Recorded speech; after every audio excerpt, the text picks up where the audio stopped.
दोस्तों, एक बेवकूफ इंसान की पहचान उसकी बातों से होती है और एक समझदार इंसान की पहचान शांत रहने से होती है।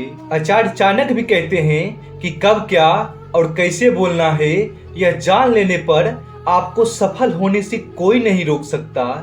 जिस तरह कमान से निकला हुआ तीर कभी वापस नहीं आता, वैसे ही मुंह से निकले हुए शब्द कभी वापस नहीं आते। आपके शब्द आपकी ताकत बन सकते हैं और आपके कमजोरी भी। यह आप पर डिपेंड करता है कि आप क्या चाहते हैं। आपको सही समय पर चुप रहना कई सारी मुसीबतों से बचा सकता है और वहीं आपसे बोला हुआ एक शब्द आपको मुसीबत में डाल सकता है। ज्यादा बोलने वाले को अपनी जुबान पर कंट्रोल नहीं होता। वो जो सोच रहे होते हैं वही अपनी जुबान पर ले आते हैं, जो उनकी लाइफ में सिर्फ प्रॉब्लम क्रिएट करता है। वहीं कम बोलने वाले लोग बोलने से पहले सोचते हैं, उसे अच्छी तरह से समझते हैं। जब उन्हें लगता है मेरा बोलना बहुत जरूरी है, तब जाकर वो बोलते हैं। साइलेंट रहकर वो लोगों का अटेंशन अपनी ओर खींचते हैं। एक रिसर्च के अनुसार दुनिया के लगभग 50% लोग कम बोलते हैं और इस दुनिया में जितने भी जीनियस लोग हुए हैं उनमें से अधिकतर कम बोलते थे। आप अपने क्लास में कभी न कभी जरूर देखे होंगे, एक टीचर पढ़ाते हैं तो क्लास का बैक बेंचर बहुत ज़्यादा शोर करता है, तो टीचर पढ़ाते पढ़ाते बीच में शांत होकर खड़े हो जाते हैं और क्लास में हर कोई शांत हो जाता है। ऐसा क्यों होता है?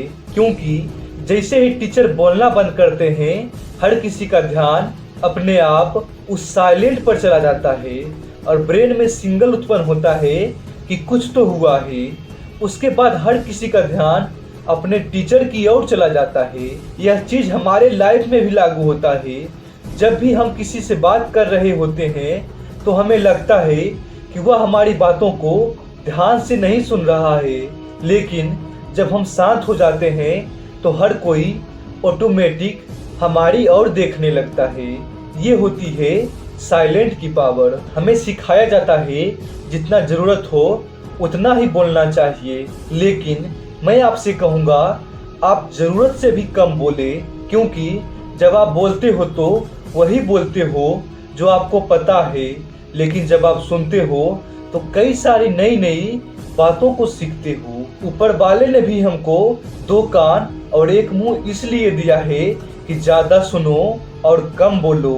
कम बोलने से आज तक किसी का नुकसान नहीं हुआ है। कम बोलने वाला व्यक्ति पूरी दुनिया पे राज करता है।